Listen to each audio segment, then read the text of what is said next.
السلام علیکم ورحمۃ اللہ وبرکاتہ۔ دوستو، آپ دیکھ رہے ہیں آپ کا اپنا چینل عالمی مرکز، اور آج ہم آپ کی خدمت میں حضرت جی مولانا سعد صاحب کا بیان لے کر آئی ہیں۔ آئیے توجہ کے ساتھ سنتے ہیں۔ یہ واحد وجہ ہے نظام کائنات جو اس کے مخالف ہے، تجارت میں پریشان، زراعت میں پریشان، حکومت میں پریشان، ملازمتوں میں پریشان، سرمایہ داری کے نقشوں میں پریشان، دواؤں کے استعمال میں پریشان، جتنے بھی مادی شکلیں اور اسباب ہیں، ان کی کثرت کے باوجود ان کی پریشانی میں زیادتی ہے۔ وجہ کیا ہے؟ وجہ صرف یہ ہے کہ مسلمان اللہ سے بدگمان ہو گیا۔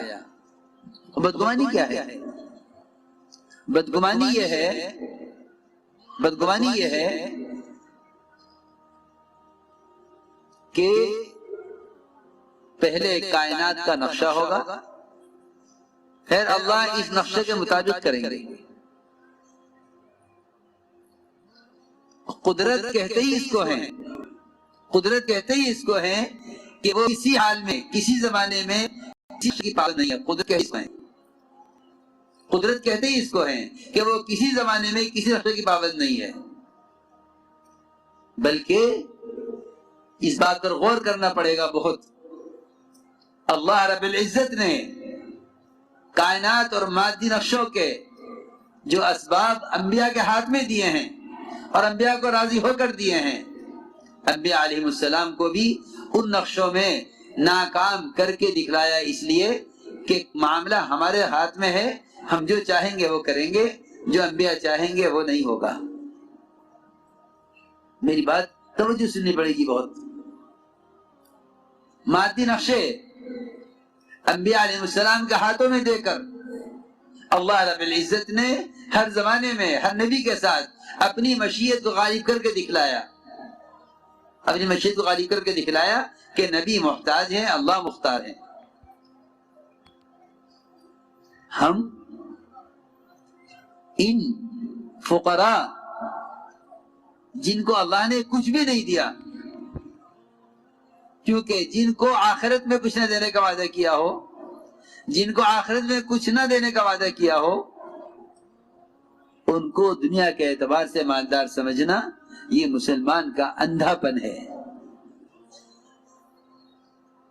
یہ مسلمان کا اندھا پن ہے کہ جن کو اللہ نے آخرت کے لیے کچھ نہیں ہے، جن کے لیے آخرت میں کچھ نہیں ہے، دنیا میں ان کو مالدار سمجھنا اور وزیر کو وزیر سمجھنا یہ مسلمان کا اندھا پن ہے۔ کلوا وتمتعوا قلیلا انکم مجرمون۔ مسلمان صرف اتنا سمجھا کلوا وتمتعوا، اگر قلیلا انکم مجرمون ان دو باتوں کو بھی اس طرح سمجھ لے جس طرح غیروں کے ہاتھوں میں مادی نقشوں کو دیکھ کر سمجھتا ہے کہ یہ مسئلہ ان کے ہاتھ میں ہے۔ اللہ آگے فرمانا قلیلا انکم مجرمون، کہ ہم نے تمہیں تھوڑا سا دنیا میں مال دیا ہے، اور اس لیے تھوڑا سا دیا ہے کہ تم تھوڑے دن اس سے تھوڑا سا نفع حاصل کر لو، اس لیے کہ تم مجرم ہو۔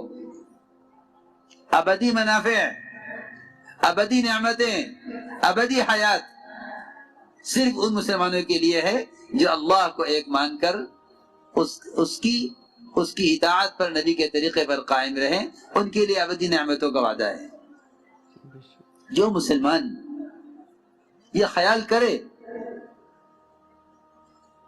کرے کہ اسباب ان کے ہاتھ میں ہیں، مادی شکل ان کے ہاتھ میں ہیں، ہمیں کسی مسئلے کو حل کرانے کے لیے ان سے کہنا پڑے گا۔ آپ اندازہ کریں، اگر کسی وزیر سے کسی کام کو کہنے سے پہلے کسی فقیر سے کہہ دیا جائے، اور وزیر دیکھ رہا ہو کہ اس کام کے لیے فقیر کے پاس گیا ہے، تو میں سمجھتا ہوں کہ ایسا وزیر تمہیں اپنی وزارت کے گھر میں اور ایوان وزارت میں اور ایوان صدارت میں تمہیں داخل نہیں ہونے دے گا، تمہیں داخل نہیں ہونے دے گا۔ تم نے اس سے کہا ہے مجھ سے پہلے، تم اسی سے جا کر کام کراؤ۔ صحیح بات۔ اگر کوئی شخص اپنی حاجت کو وزیر سے پہلے یا غیر وزیر سے کہہ دے، اور وزیر دیکھ رہا ہے اور وزیر کا اس سے تعلق بھی ہے، وزیر نے کہا بھی ہے اس سے کوئی کام ہو تو مجھ سے کہنا، اور یہ جا کر کسی اور سے اپنی حاجت کو کہے اور وزیر دیکھ رہا ہو، پھر یہ اس سے کہنے کے بعد جب مسئلہ حل نہ ہو تو وزیر کے پاس آوے، تو وزیر اس کو اپنے ایوان میں داخل نہیں ہونے دے گا۔ یہ میری وزارت کی توہین ہے کہ تو میرے پاس آنے سے پہلے اس کے پاس گیا ہے۔ سوچنے کی بات ہے کہ مسلمان نے اجتماعی طور پر مقدمہ آ جائے تو وکیل، قرضہ آ جائے تو بینک اور سود، بیماری آ جائے تو دوائیں، کوئی مسئلہ پیش آ جائے تو حکام اور وزراء، اللہ رب العزت نے اسباب کو اسباب دے کر مسلمان کا یہ امتحان لیا ہے کہ یہ اپنے مسائل کے حل میں غیروں کے طریقے کے مطابق محض مادی شکلوں پر چلتا ہے، یا یہ انبیاء اور صحابہ کے طریقے کے مطابق اپنے مسئلے کو لے کر میری طرف آتا ہے۔ اللہ نے اسباب اس امتحان کے لیے بنائے تھے۔ میں اس کو سمجھانا چاہتا تھا کہ ہم اللہ سے بدگمان کیوں ہیں، ہم اللہ سے بدگمان کیوں ہیں۔ اللہ سے بدگمانی یہ ہے کہ ان اسباب میں وہ ہوگا جو ہم چاہیں گے، یہ اللہ کے ساتھ بدگمانی ہے، بلکہ نہیں، اللہ جو چاہیں گے وہ کریں گے، اور اللہ سے اپنی چاہت کے مطابق کرانے کے لیے محمد صلی اللہ علیہ وسلم کی چاہتوں کو پورا کر دو۔ اللہ کے احکام کو اپنی چاہت کے مطابق اور اسباب اپنی چاہت کے مطابق نتائج لانے کے لیے اللہ تعالیٰ کے احکام کو محمد صلی اللہ علیہ وسلم کے طریقے پر پورا کر دو۔ اللہ تعالیٰ کی قدرت وعدوں کے ساتھ ہے، وعدے حکموں کے ساتھ ہیں، یہ ہے اصل راستہ۔ تو میں عرض کر رہا تھا کہ وہ اسباب جو اللہ نے انبیاء علیہ السلام کو دیے ہیں، راضی ہو کر دیے ہیں، وہ اسباب جو اللہ نے انبیاء علیہ السلام کو دیے ہیں، راضی ہو کر دیے ہیں، جب ان اسباب میں بھی انبیاء علیہ السلام اپنی چاہت سے اللہ کی چاہت کا بغیر کچھ نہیں کر سکتے، تو جو اسباب اللہ نے غیروں کو ناراض ہو کر دیے ہیں، مسلمان اس میں اپنی چاہت کے مطابق کامیابیاں کیسے حاصل کر لے گا؟ سیدھی بات ہے، بہت موٹی سی بات ہے، اور بہت یاد رکھنے کی، سمجھنے کی بات ہے۔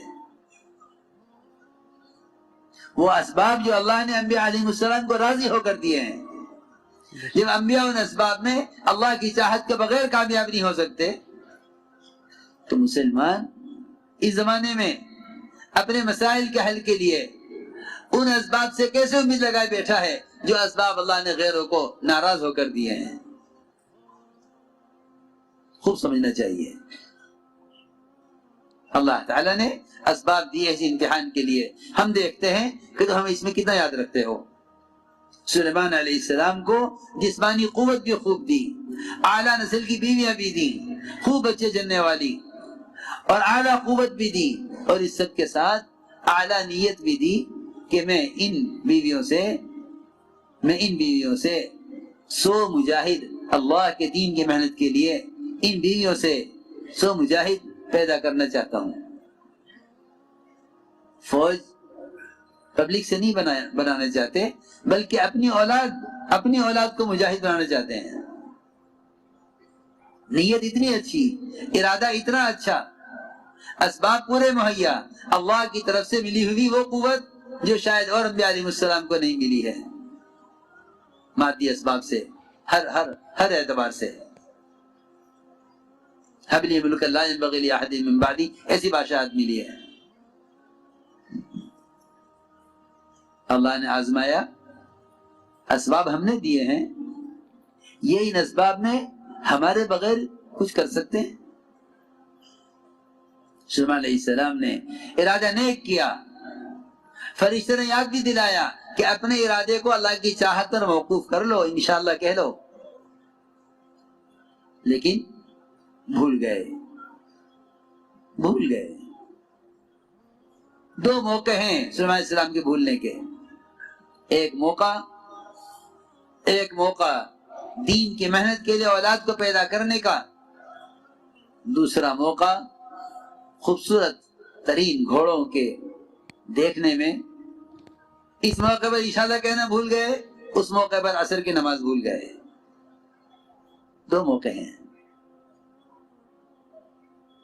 یہ بات بہت توجہ سننے کی ہے کہ اس زمانے میں کسی انسان کو وہ بادشاہت, وہ اسباب اور وہ اللہ کی مخلوق پر تسلط اور اختیار کسی کو بھی حاصل نہیں ہے جو سلیمان علیہ السلام کو حاصل تھا. اللہ نے اس میں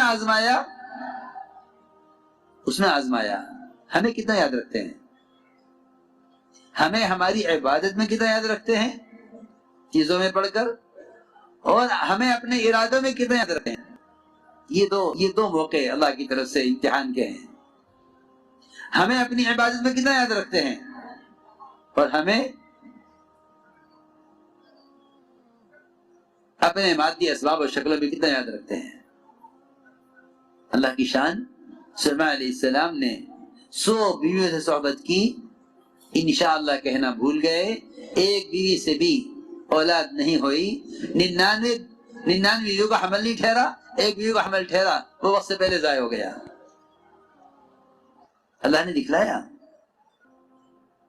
فرمایا حضور اکرم صلی اللہ علیہ وسلم نے, اگر میرے بھائی سلیمان انشاءاللہ کہہ لیتے تو 100 کی 100 بیویوں سے 100 مجاہد پیدا ہوتے, 100 گھڑ سوار پیدا ہوتے. میں یہ مثال دے رہا ہوں. اس مثال کو غور کریں, اور ہم اپنے ہاتھوں میں جو ہمارے چند مادی شکلیں, کچھ کارخانے, کچھ زمینیں, کچھ چھوٹی موٹی دکانیں ہم لیے بیٹھے ہیں, ان اسباب کو غور کریں, ان اسباب کو غور کریں. دوسرا موقع یہ میں نے عرض کیا کہ وہ دنیا کو مزین کر کے دیکھنا چاہتے ہیں اللہ تعالیٰ کہ ہمیں کتنا یاد رکھتے ہو. گھوڑے دیکھنے مشغول ہوئے اور عصر کی نماز قضا ہو گئی. گھوڑوں کو کاٹ ڈالا, یہ زندہ رہنے کے قابل نہیں ہے, اللہ کی یاد سے غافل کر دیا. عصر کی نماز قضا ہوئی. سلیمان علیہ السلام کو اتنا غم تھا اس کا کہ سورج کو واپس نکلوایا اللہ سے کہہ کر اس دن کی عصر پڑھنے کے لیے, اے اللہ مجھے آج کی عصر پڑھنی ہے, سورج کو واپس لا. اس لیے میرے دوستو عزیزو, اچھی طرح سمجھ لو ان اسباب کی کیا حیثیت ہے جن کو ہم معبود بنا کر بیٹھے ہوئے ہیں. ان اسباب کی حیثیت یہ ہے کہ ان اسباب میں اللہ کی مشیت کے بغیر کچھ نہیں ہوگا. اللہ کی مشیت اسباب کے ساتھ نہیں ہے, اس کی مشیت اس کی اطاعت کے ساتھ ہے. اسباب میں حکم پورا کرو گے تو اللہ حکم پر کامیاب کرے گا, سبب پر نہیں. اسباب میں حکم پورا کرو گے تو اللہ حکم پر کامیاب کرے گا, سبب پر نہیں. اصل بات یہ ہے. اس لیے میں نے عرض کیا کہ اللہ کے ساتھ گمان ٹھیک کرو. اللہ ہی فرما رہے ہیں انا عند ظن عبدی بی, میں اپنے بندے گمان کے ساتھ ہوں. ابو دردار رضی اللہ تعالیٰ عنہ کے پاس کتنے لوگوں نے آ کر کہا آپ کا مکان جل رہا, فرمایا نہیں, مجھے اللہ نے دعا سکھلائی ہوئی ہے, اللہ وعدہ خلاف نہیں ہے. ہم یہ کہتے ہیں مجھے اللہ نے دکان دی ہوئی, اللہ وعدہ خلاف نہیں ہے. مجھے اللہ نے کارخانہ دیا ہوا ہے, اللہ وعدہ خلاف نہیں ہے.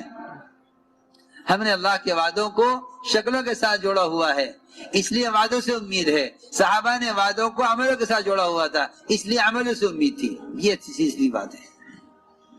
ہم نے وعدوں کو شکلوں سے جوڑا ہوا ہے, اس لیے وعدوں سے امید ہے. صحابہ نے وعدوں کو عمل سے جوڑا ہوا تھا, اس لیے عمل پر امید تھی. لیکن اس پر جمے رہے, اللہ میرا مکان نہیں جلائیں گے. اللہ تعالیٰ نے ان کے گمان کے مطابق کیا, ان کے مکان پر آگاہ کر بجھی, یہ بتلانے کے لیے کہ قدرت وعدوں کے ساتھ ہے. تم نے وعدے کا یقین کیا, ہم نے قدرت کو ظاہر کیا. تم نے وعدے کا یقین کیا, ہم نے قدرت کو ظاہر کیا. اس لیے میرے محترم دوستو, بزرگو, عزیزو, ایمان کا اصل تقاضا یہ ہے کہ مومن کا گمان اللہ کے ساتھ ٹھیک ہو. انا عند ظن عبدی بھی, میں بندے گمان کے ساتھ ہوں, یہ میرے ساتھ کیسے گمان کرتا ہے. اس لیے سب سے بنیادی بات یہ ہے کہ اس دعوت اللہ کے ذریعے اپنے یقین کو شکلوں سے حکموں کی طرف پھیرنا, اپنے اور دوسروں کے یقین کو شکلوں سے حکموں کی طرف پھیرنا, یہ ہے اللہ کی ذات عالی سے براہ راست فائدے اٹھانے کا ذریعہ. دوستو آپ سن رہے تھے حضرت جی مولانا سعد صاحب کا بیان، اور یہ بیان آپ کا اپنا یوٹیوب چینل اور فیس بک پیج، یوٹیوب چینل ہمارا عالمی مرکز کے نام سے ہے اور فیس بک پیج ہمارا مبارک دین کے نام سے۔ اگر آپ اس بیان کو ہمارے یوٹیوب چینل عالمی مرکز پر سن رہے ہیں تو ہمارے چینل کو سبسکرائب ضرور کریں، اور اگر آپ اس بیان کو ہمارے فیس بک پیج مبارک دن آفیشیل پر سن رہے ہیں تو ہمیں لائک کریں، فالو کریں، ویڈیو کو زیادہ سے زیادہ شیئر کریں۔ حضرت جی مولانا سعد صاحب کے لیٹسٹ بیان، مرکز نظام الدین کی لیٹسٹ ویڈیو، مرکز نظام الدین کے لیٹسٹ بیان۔ اگر آپ مرکز نظام الدین کی لیٹسٹ ویڈیو دیکھنا چاہتے ہیں تو آپ ہمارے فیس بک پیج مبارک دن آفیشیل کو فالو ضرور کریں، اور لیٹسٹ بیان سننے کے لیے، لیٹسٹ جانکاری مرکز نظام الدین بنگلے والی مسجد کی سننے کے لیے، جاننے کے لیے ہمارے فیس بک پیج اور یوٹیوب چینل عالمی مرکز، فیس بک پیج مبارک دن آفیشیل کو فالو ضرور کریں۔ ملتے ہیں ایک اور نئے بیان کے ساتھ، تب تک کے لیے اللہ حافظ۔